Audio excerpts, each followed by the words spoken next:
Hey all. So I am going to go ahead and give you a little bit of warning in advance about this particular video. Um, it is probably going to get a little bit detail oriented and probably graphic oriented as far as descriptions of what happened, but I really feel that this needs to be put out there so that people don't go through the same experience of what me and Katie went through recently. So basically, what happened for months and months and months, well, at least 4 months, we had been going to this one Petco in town just to get crickets for her Pac-Man frog banner. And we would always notice this one red-tailed boa, and we knew it was the same one because patterns were always the same. Even in red tails, they have pretty distinct patterns, kind of like ball pythons. And we noticed that his condition kept getting worse, and of course nobody was taking him because he is a boa, and everybody knows boas get absolutely enormous. That's kind of just a fact. And he specifically was listed as a Central American boa. So we finally broke down and brought him home because we could tell his condition was deteriorating. We were actually told by multiple employees that they had deliberately been feeding him once a month and nothing bigger than the size of his head, and that's likely to keep him small so he wouldn't get enormous and scare even more people away. But yeah, he was severely underweight when we brought him home. We decided to call him Afghan and try and give him the best chance of life. We do have another red tail, Charlotte, and I was actually going to do a video about what proper care looks like on a red tail boa versus the improper care that Afghan was getting, and just show the absolute differences.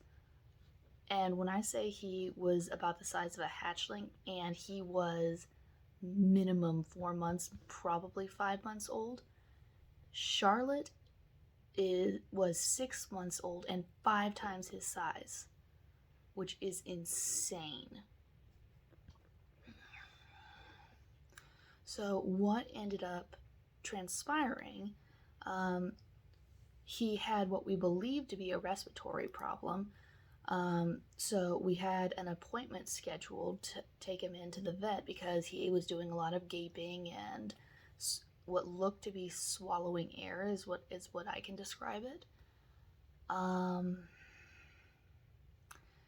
And we did quarantine him, and he took a meal for us just fine, and we did everything to get his humidity back up and his temperature just right, just to help with what we thought was a respiratory issue before we could get him to the vet.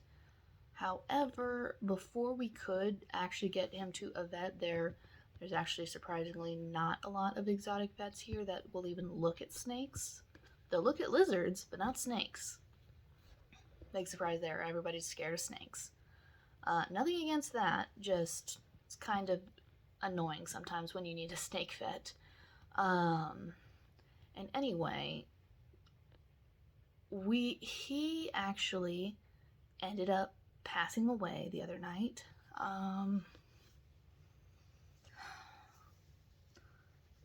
Katie was actually going to feed him, and he started suffocating, and just, I guess, coughing and gaping. He couldn't get air, and there was nothing we could do to stop this.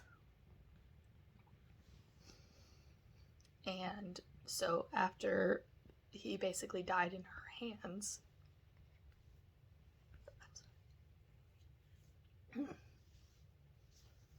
which was really, really traumatic. And so basically after the post-mortem examination, we discovered that it is not the most likely cause of this was something called nidovirus. It's also called, I think, Serpentovirus. And for those of you who don't know, this was actually discovered in 2014. It's actually related to coronavirus. So this is basically snake corona. Once they have it, there's no cure for it. And even if they're a carrier, they're going to have it for the rest of their life until it basically kills them. It has, I think, a 75% mortality rate. And we actually ended up, because we had him way less than a month, and we contacted Petco, and what they basically wanted us to do was to bring the body back in, even though we had basically confirmed that he had this terrible, terrible disease, and that was going to end up getting the rest of the reptiles sick. And everybody knows that if you take a deceased pet that you got from them back to them to get like your money back, they're just going to throw it in the trash. And we weren't going to have that. So we did end up contacting higher ups at Petco to inform them what's going on. They're definitely looking into it. But I know Petco is famously bad about caring for their animals, but even something like this seems really low for them. So I guess this is more or less my warning to anybody, any pet owners looking for a reptile. Maybe hold off on a while if you are wanting to get one specifically from Petco, because if this happened at this store, there's a chance that it could be happening at other stores too. And as far as Serpentovirus is concerned, there's no antibiotics that can treat it. Carriers basically can be asymptomatic until something stresses them out, and then they can show symptoms. And again, it's pretty much fatal when they start showing signs.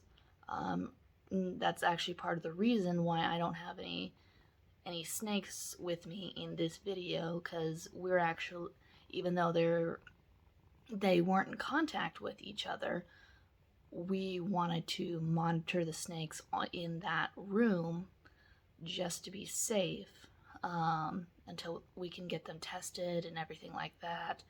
And if everything is fine, great. But if not, we will have to determine where we go from there. So yeah, it's been a rough couple days.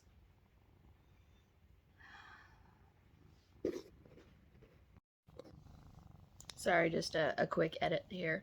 Not all of our reptiles were in that room where we were keeping his hospital tank. But everyone else is currently being fed, so I didn't want to bother them as far as having them out for this video. So I will have some snakes in future videos, but like I said, until we make sure that the others weren't exposed to that, we're basically keeping them in quarantine. Yeah, so thanks for watching, and thanks for any support you guys send.